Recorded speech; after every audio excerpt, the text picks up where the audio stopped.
Saudações a todos.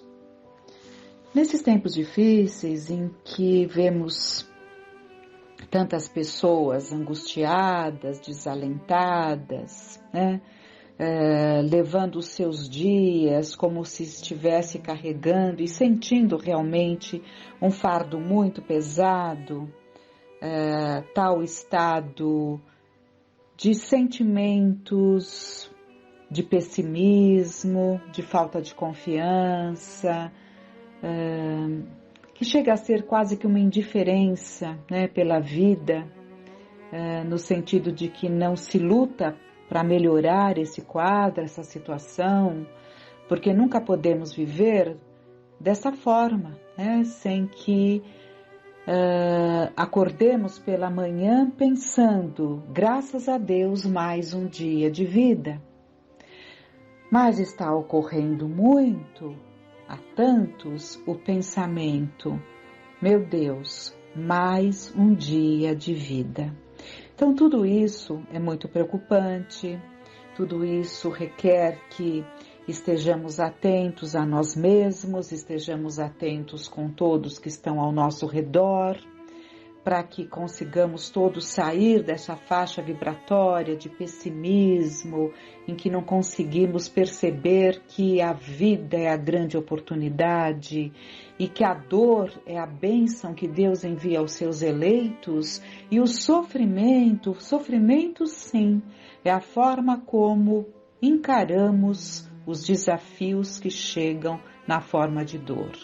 Podemos transformar sim, nossas vidas num sofrimento atroz, porque não sabemos lidar com a dor que nos visita, com essa grande professora, com essa grande mestra das nossas vidas, que é a dor. Então tudo isso pode nos levar a um estado íntimo de entristecimento,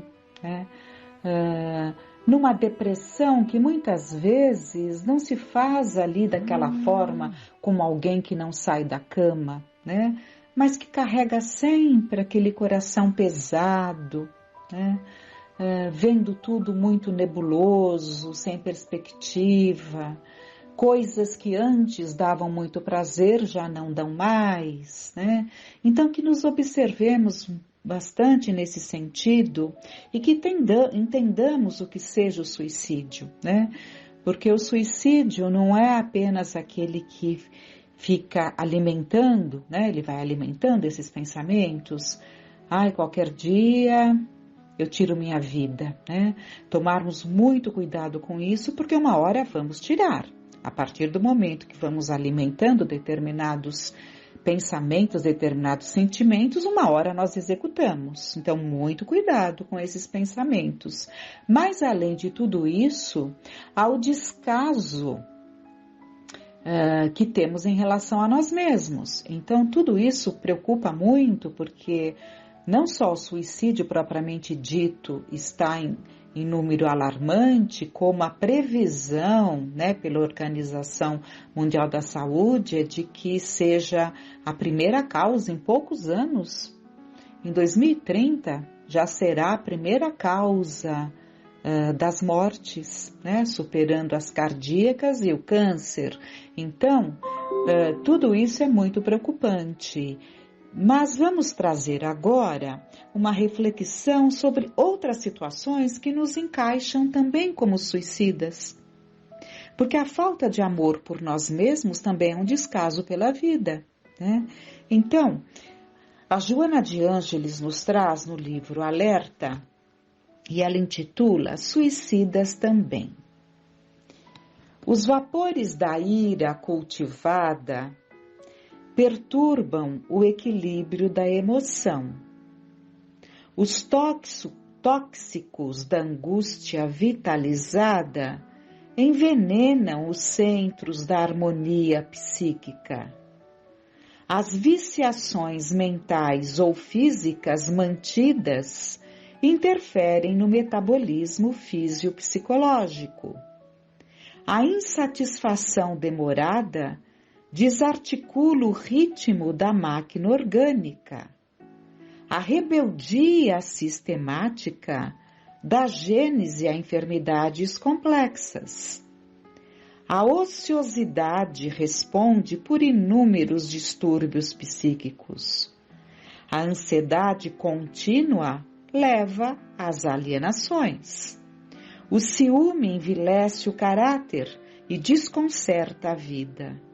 A avareza tisna o discernimento e perturba a organização fisiológica. Quantos cultivam estes e outros semelhantes vírus perigosos adoecem, avançando insensatamente para o autocídio total. Então, é importante que entendamos todos esses itens que ela cita e muitos outros que não fazem parte desta lista, mas que também trazem esse grande prejuízo à nossa máquina fisiológica e à nossa mente, ao nosso emocional.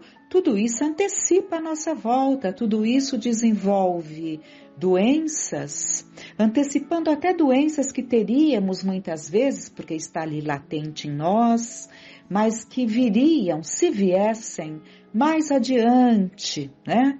Numa idade mais avançada, no entanto, antecipamos muitas doenças por esses determinados sentimentos, comportamentos em que ela coloca a ira, a angústia, vendo aqui os itens que foram citados, né? A ira, angústia, viciações mentais, insatisfação. Vejam, insatisfação é uma revolta, é uma rebeldia. Em seguida ela fala dessa rebeldia sistemática, né? Da gênese a enfermidades complexas. Então, se temos essa rebeldia, essa inconformação constante em nós, não tenhamos dúvida que teremos e aflorarão muitas doenças. Ociosidade, ansiedade contínua, porque estar-se ansioso de quando em quando é natural, dependendo das situações que estamos vivendo, mas ansiedade contínua.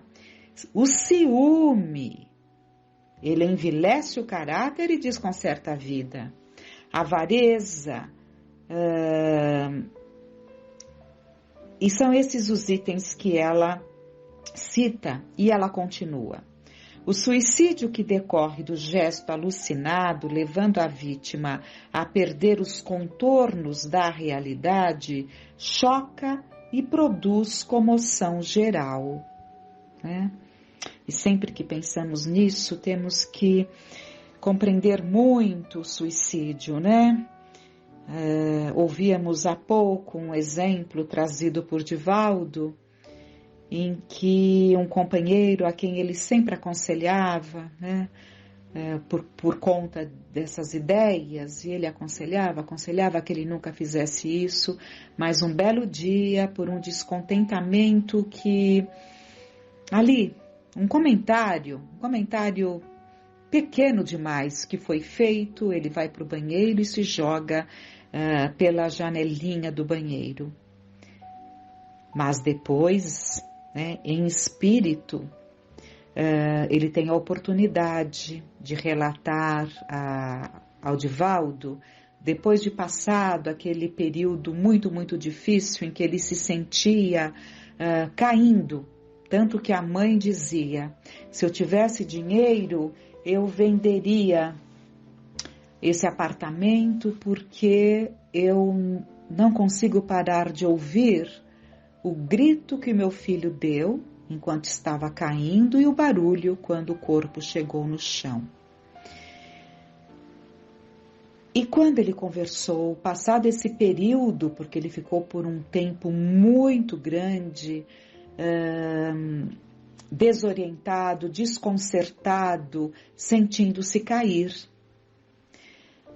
Passado esse determinado tempo, ele diz ao Divaldo, né, em espírito, evidentemente, ele diz ao Divaldo que ele se atirou naquele processo de enlouquecimento, por isso que eu me lembrei, porque aqui fala, a vítima perde os contornos da realidade. Então ele diz que se atirou, mas durante a queda, porque era um apartamento muito alto, né? Ficava num andar bem alto. Durante a queda, ele voltou à lucidez. e pensou, meu Deus, o que eu estou fazendo? Mas sem a menor chance, né? Então, são questões que temos que pensar muito, muito. Mas vamos continuar. O suicídio lento, desgastante e fatal, porém, passa despercebido, né? Ela está dizendo que esse que toma-se atitude é algo visível, palpável, né? Agora, aquele lento que nós vamos ali, esse desgaste, né? Vai passando ali despercebido. Pululam na atualidade, em todos os níveis sociais e econômicos, as vítimas da autodestruição por equívocos morais, excessos físicos e leviandades espirituais. Fumantes inveterados, toxicômanos irresponsáveis, alcoólatras sistemáticos, sexólatras atônitos, padecendo de estranhas e rudes obsessões, já se encontram a largo trecho da estrada do suicídio infeliz. Então, são atitudes, comportamentos que estão nos levando a um desfecho que será considerado suicídio. Há outras formas de anulamento da vida física a que se entregam inumeráveis vítimas inermes. No entanto, há tanta beleza e amor convidando a vida. Acautela-te nas atitudes e comportamentos sadios, preservando a dádiva do corpo com que a vida te honra no processo inevitável da evolução. Ora e medita, anulando as constrições negativas de que sejas objeto. Ama e serve indistintamente, arrebentando as algemas morais e emocionais que desejem reter os teus movimentos nobres. E em qualquer situação, segue Jesus, sustentado na fé imortalista, guardando a certeza de que tudo quanto te aconteça ocorre sempre para o teu bem, se te souberes conduzir na difícil circunstância. Por fim, tem em mente que a madrugada colore a treva suavemente, enquanto a sombra campeia, e que a ressurreição ditosa chegará somente após a passagem pelo túmulo, onde todos despertam para a realidade insofismável da vida. E não há como não pensarmos, né? Há vários exemplos que temos, né? Mas sempre nos lembramos de André Luiz, que lutou tanto, como ele nos diz no seu primeiro livro, através da psicografia de Chico Xavier, no primeiro livro, em que ele nos traz ali a sua luta na casa de saúde, no hospital, enfim, onde ele estava internado, para manter-se vivo. E, no entanto, ele parte para o plano espiritual. Então, quando ele recebe uma visita, logo no capítulo 4, ele nos fala dessa visita, que o Clarencio e um desconhecido simpático adentra no quarto em que ele estava acolhido, recolhido no plano espiritual, né, depois de passar por aquele período que ele nos relata, naquele ambiente em que ele denomina de umbral. Ele nos relata nesse capítulo, né, que o enfermeiro passou a prestar, eu falei médico, mas não é médico, é um enfermeiro, né, que passou a prestar informações. E esse velhinho amigo apresentou-se, tratava-se do irmão Henrique de Luna, né, a serviço da assistência médica. Então ele estava ali observando, auscultando demoradamente o corpo espiritual, o perispírito de André Luiz, né? Ali ao lado de Clarencio. E ele fala, é de lamentar que tenha vindo pelo suicídio. E ele fica, né, assim, abismado com essa colocação, né? Porque ele pensa, suicídio? Recordei as acusações dos seres perversos das sombras, não obstante o cabedal de gratidão que começava a acumular, não calei a incriminação. Creio que haja engano, asseverei melindrado. Meu regresso do mundo não teve essa causa. Lutei mais de 40 dias na casa de saúde, tentando vencer a morte. Sofri 2 operações graves devido à oclusão intestinal. Sim, esclareceu o médico. Desculpem, havia um médico também ali. Esclareceu o médico, demonstrando a mesma serenidade superior.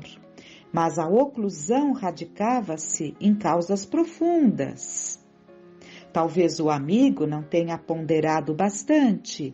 O organismo espiritual apresente em si mesmo a história completa das ações praticadas no mundo. E, inclinando-se atencioso, indicava determinados pontos do meu corpo. Vejamos a zona intestinal. A oclusão derivava de elementos cancerosos, e estes, por sua vez, de algumas leviandades do meu estimado irmão no campo da sífilis. A moléstia talvez não assumisse características tão graves se o seu procedimento mental no planeta estivesse enquadrado nos princípios da fraternidade e da temperança. Entretanto, seu modo especial de conviver, muitas vezes exasperado e sombrio, captava destruidoras vibrações naqueles que o ouviam. Nunca imaginou que a cólera fosse manancial de forças negativas para nós mesmos? A ausência de autodomínio, a inadvertência no trato com os semelhantes, aos quais muitas vezes ofendeu sem refletir, conduziam-no frequentemente à esfera dos seres doentes inferiores. Tal circunstância agravou de muito seu estado físico.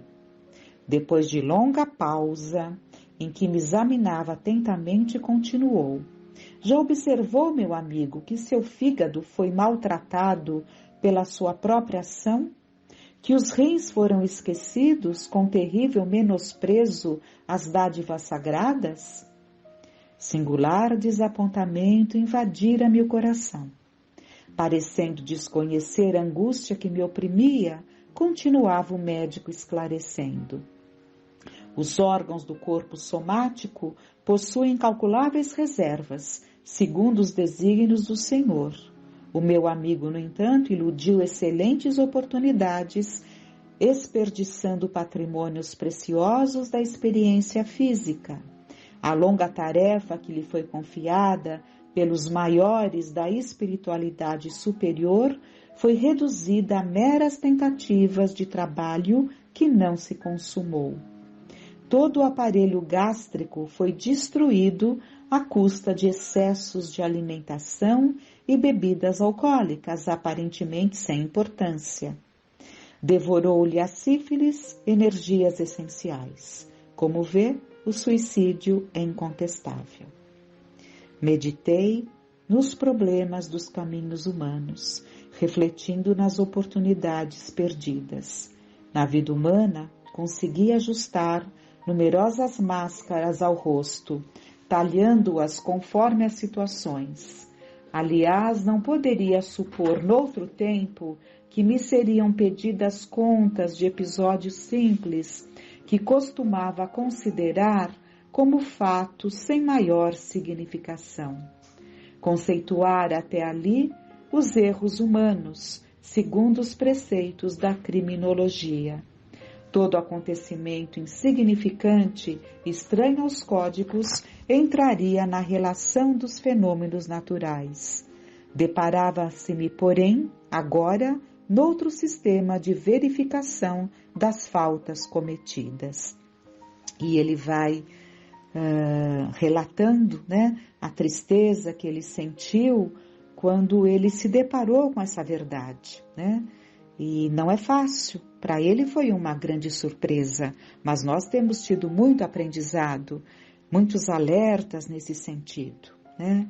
Então, é preciso que diante de tanto aprendizado, diante de tanta reflexão, entendamos que precisamos buscar uma vida com comportamento sadio, com pensamentos equilibrados, fazendo o melhor que pudermos, buscando o alimento espiritual, buscando a renovação dos nossos pensamentos, não permitindo-nos uma vida vazia, mas batalharmos um caminho para vivermos uma vida mais plena, para que consigamos não estar dentro do quadro de tantos e tantos vivos mortos ou mortos vivos, né, que se arrastam pelo mundo, como já foi previsto que nesses tempos difíceis, né, ficaríamos muitas vezes numa condição mais difícil, justamente por não termos buscado o preparo necessário, né, para lidar com tantas vibrações que acabam nos desalentando num clima de pessimismo, de desistência. Então é preciso que nos coloquemos em condições. E para isso temos um material, né, que pode renovar a nossa mente, renovar as nossas.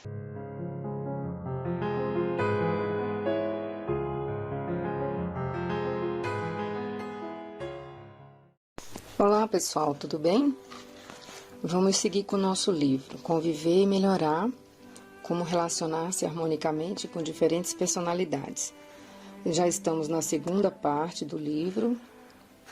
Agora vamos ler as orientações do Espírito Batuíra, através do médium Francisco do Espírito Santo Neto. Capítulo 27. Êxitos e fracassos. Outrora, ele te foi inútil, mas doravante será muito útil a ti, como se tornou para mim. Filemon 11. O apóstolo Paulo sabia que no futuro poderiam se extrair coisas úteis de coisas aparentemente inúteis. O fracasso ajuda a gerar o êxito. Aceitemos nossas perdas e jamais desanimemos ante o serviço do bem. É imperioso valorizarmos tanto a escassez como a abundância, tanto o erro como o acerto, pois sempre é possível aprender alguma coisa em qualquer situação. Quando doamos nossa boa vontade e nossa melhor intenção e fracassamos, imediatamente devemos nos perguntar: o que a divina providência está me ensinando? O verdadeiro insucesso reside em não tirarmos o devido proveito dos fatos para o nosso desenvolvimento espiritual. Êxito e derrota são duas bandejas que retêm matérias-primas diferentes, mas que nos conduzem ao mesmo legado sublime, o aprendizado. A humanidade precipitada, entretanto, intensifica na primeira o manjar mavioso da vitória e na segunda experimenta o alimento insalubre da derrota. Erros têm muito a nos ensinar. Eles nos propiciam ocasiões marcantes para o crescimento interior. Todos aqueles que se encontram ajustados ao entendimento das leis divinas passarão a dar igual importância aos acertos e desacertos e usá-los em prol dos empreendimentos idealizados. O sábio aprendeu que o êxito do hoje, muitas vezes, foi a ruína do ontem, e onde vacilamos agora, amanhã deslancharemos. Em nossos compromissos com a administração do grupo espírita, não devemos sublinhar os fracassos dos outros e os nossos, mas avaliá-los como proveitosas experiências adquiridas. Certos projetos poderão não ter alcançado o resultado que gostaríamos que tivessem. Contudo, o revés, indubitavelmente, nos colocará um pouco mais perto do sucesso. Se criticarmos impiedosamente os colaboradores responsáveis por um fracasso em alguma empreitada de assistência ou de organização interna, esperemos duas prováveis consequências: a intensificação do sentimento de vergonha, frustração e embaraço, ou a hesitação, inibição e resistência em tentar algo novo ou a continuidade da mesma tarefa. Ante as crises e desajustes da equipe, encorajemos os companheiros do labor espírita, exaltemos os aspectos positivos do esforço mal sucedido e incentivemos todos a avançar sem esmorecimento. Adicionemos mais trabalho às nossas já existentes incumbências e Deus nos abrirá nova caminhada de acesso ao refazimento. Como dirigentes, podemos vir a ser classificados mais como críticos do que orientadores, mais como condenadores do que socorristas. Podemos vir a adotar uma postura que afastará as pessoas, evitando que nos procurem para relatar seus desenganos e pedir-nos aconselhamento. Na tentativa de se protegerem contra nossas críticas, fechar-se-ão completamente. Devemos dar todo apoio e crédito aos que tentaram e não alcançaram êxito, pois a grande maioria nem ao menos lança as mãos no empreendimento e tem medo só de tentar. Diante de quaisquer desafios ou reveses, esbocemos um sorriso esperançoso e promissor e sigamos avante, contando com as bênçãos do mais alto. Entendemos que o orientador não pode conduzir-se como um cego perante as coisas negativas, desviando constantemente os olhos dos fracassos e das atitudes errôneas. Quando tiver que lidar com o insucesso ou opinar sobre ele, deverá enfatizar ao grupo o lado positivo, ou seja, o ensinamento que se esconde por trás daquela ocorrência infeliz. Portanto, a mensagem é: na presença de tempestades e aflições, ventanias e fracassos, trabalhemos servindo sempre, porque em todo tempo ou em qualquer situação, a atitude certa é a positividade. A destreza de extrair o bem do aparente mal vai gerar uma excelsa substância, a afeição de tesouro valioso, que energizará os trabalhadores do Evangelho, conduzindo-os ao dever bem cumprido e às excelências da edificação do reino dos céus na terra. Batuíra. Capítulo 28. Edifício divino.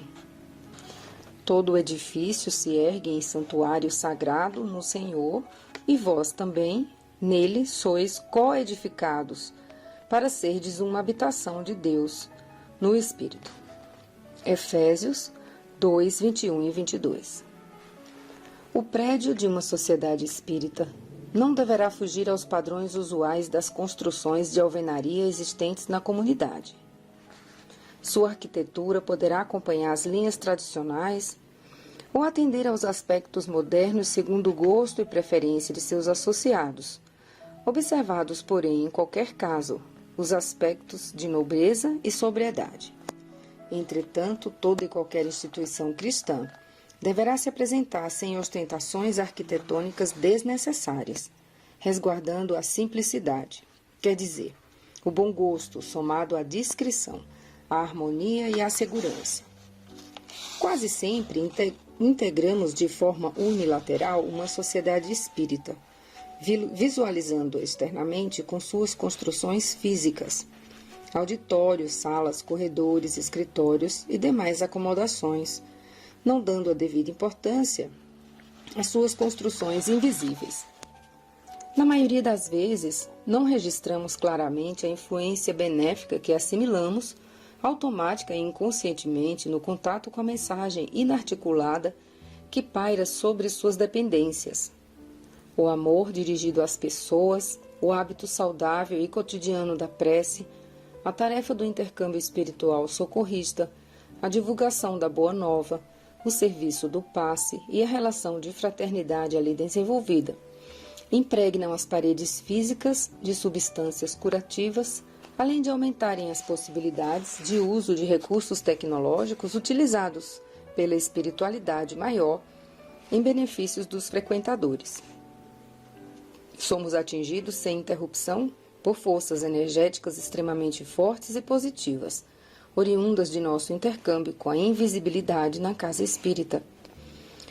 Portanto, o centro espírita cristão eleva-se e ultrapassa os limites físicos, demonstrando assim sua transcendência, pois atinge as instâncias superiores do amor e do conhecimento.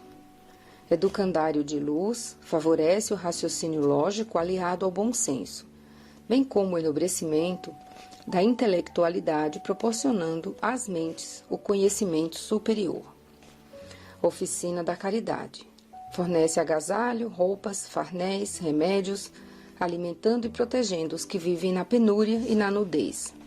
Farmácia da alma. Promove a cura aos doentes do corpo, mas estabelece, acima de tudo, as metas para não mais adoecerem, revigorando-os com os ensinamentos espirituais. Biblioteca abençoada. Proporciona ambiente adequado e tranquilo à leitura, à pesquisa e à análise, com livros e periódicos que regeneram e esclarecem para a eternidade. Estalagem fraterna. Acolhe e socorre os cansados e desnutridos, dando-lhes guarida perante as lutas expiatórias e as dores provacionais que enfrentam. O grupo espírita nos dá suporte para discernirmos e para aprendermos a viver melhor, além de nos reerguer da estagnação e da cegueira interior, rumo aos planos superiores da vida maior. A firme determinação, diante dos postulados espíritas, nos proporciona serenidade íntima para que possamos triunfar sobre as sombras que nos envolvem há séculos. As luzes espargidas por esse templo de amor nos favorecem a redenção de nossas almas, bem como a emancipação espiritual que tanto almejamos. Paulo de Tarso, escrevendo numa época de superficialidade, quando os templos eram monumentos luxuosos e enormes, oferece a receita substancial aos aprendizes do Evangelho. Podemos concretizar nossas necessidades de conforto e beleza. Isso é bom e natural. Todavia, necessitamos, além disso, de algo muito mais importante: coedificar em nós mesmos a habitação de Deus no Espírito. Reconhecendo em nós próprios a morada divina, também identificaremos nas estruturas íntimas de uma casa de Jesus, tal como se qualifica um centro espírita, o cristianismo restaurado, entre as verdades sem máculas, onde reina o amor que salva, educa e transporta as almas da terra para os céus infinitos. Batuíra. Capítulo 29. Saber ouvir para decidir bem. Quem tem ouvidos, ouça o que o Espírito diz. Apocalipse 3:22. Inúmeras criaturas que se aproximam dos operários leais do Senhor não passam de desequilibrados faladores. É essencial prudência e vigilância para que não transformemos a mente em vaso de entulhos e ruínas. Nas organizações espíritas, convivemos no curso de suas atividades diárias, com companheiros que nos trazem as mais diversificadas mensagens pessoais, obrigando-nos a refletir a respeito das solicitações que nos alcançam. Necessário é saber guiar-nos com o coração amparado pelos planos maiores, ligados na realidade dos fatos e não nos influenciar pelas fantasias e queixas enfermiças. Ouvir com habilidade é perceber a atmosfera fluídica que envolve os outros. Usemos todos os sentidos aliados à intuição. Prestemos atenção às palavras, ao volume e ao tom de voz da pessoa atendida. É preciso ir além da verbalização para compreender o conteúdo e a intenção do interlocutor. Às vezes, o sentimento é muito mais explícito e, por isso mesmo, muito mais enfático do que as próprias palavras. A capacidade mais importante na comunicação é saber ouvir. É interessante notar que aprendemos a escrever, falar e ler, mas quase nunca nos ensinaram a ouvir corretamente as verdadeiras intenções que envolvem as palavras. Quando utilizamos somente a estrutura da audição, desprezando as forças sutis da alma, nunca chegamos às profundezas da percepção do espírito. Escutar é simplesmente manter um diálogo convencional, passageiro e corriqueiro. Ouvir, porém, é embrenhar-se na troca de alma para alma, em que a essência realmente age com sintonia e inspiração. Não podemos nos esquecer de que nosso objetivo é ouvir para que, obtendo uma noção clara do que a pessoa está dividindo conosco, possamos aconselhá-la o mais corretamente possível. É fundamental que o orientador procure entender o que está sendo transmitido, evitando argumentar, recriminar, inquirir ou dar respostas apressadas e irrefletidas.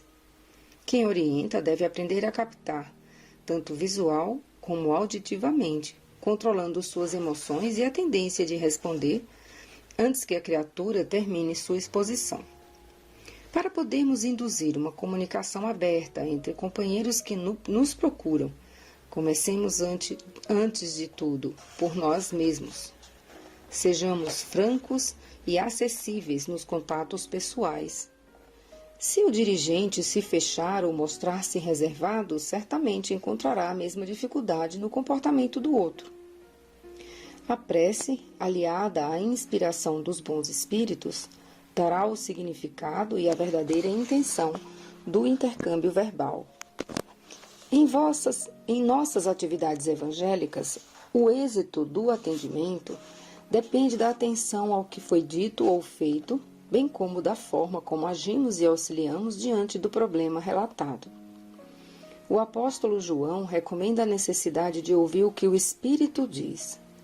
Entendia que somente dessa forma é que se pode utilizar com sabedoria do silêncio ou da palavra, diferenciar com segurança a sombra da luz e separar com sensatez o joio do trigo. A luz do mundo ouvia espiritualmente as situações, portanto auxiliava sem ofender, esclarecia sem ferir, ensinava sem perturbar. O Cristo Jesus instruía falando e exemplificando. Os homens que exclusivamente o escutavam não absorveram suas lições imorredoras. Porém, todos aqueles que o ouviram em espírito e verdade impressionaram suas almas para a eternidade e se converteram em plenitude. Gratuita. Capítulo 30. Exigências incoerentes. Realmente não consigo entender o que faço, pois não pratico o que quero, mas faço o que detesto.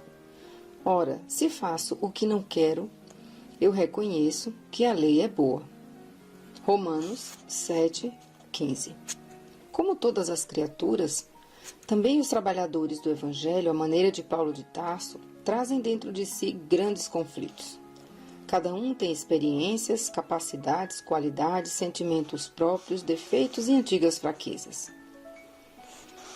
É indubitável que a humanidade ainda vive entre atmosferas de sombras acumuladas há muitos e muitos séculos.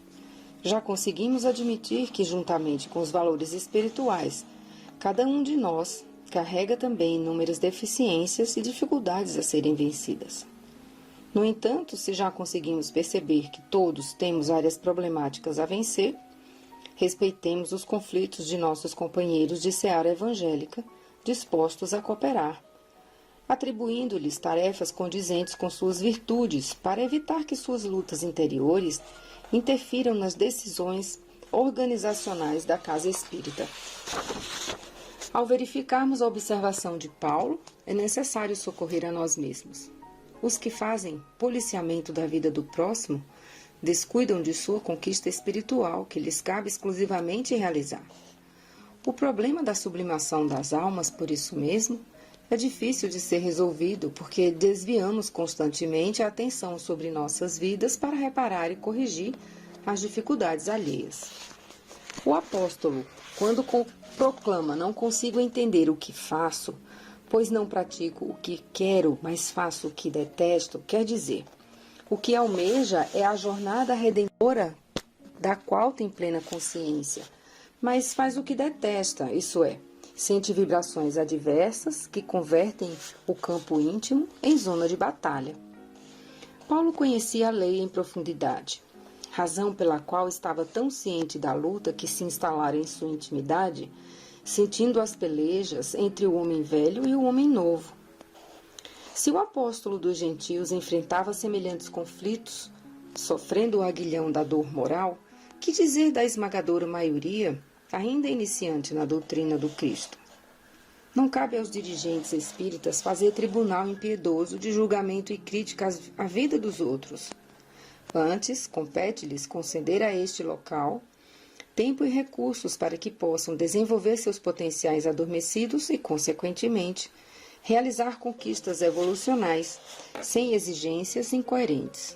Se a misericórdia divina alcança a todos nós, por que haveremos então de reativar uma atmosfera inquisitorial em relação ao comportamento daqueles que nos cercam a existência? Observação cuidadosa e investigação minuciosa cumprem em si. Sim, a criatura promover, mas unicamente em si mesma. Já os outros despertarão para suas necessidades de mudança ou transformação moral, assim que estiverem preparados. Cabe aos orientadores ampliar sua compreensão perante o grupo de obreiros espíritas com os quais trabalham e vivenciam o despertar da vida superior. Lembremos-nos de que, se tratando dos outros, poderemos cooperar, repassando-lhes o pouco que já acumulamos dos bens imortais e desejando-lhes somente muita paz sob bênçãos de Deus.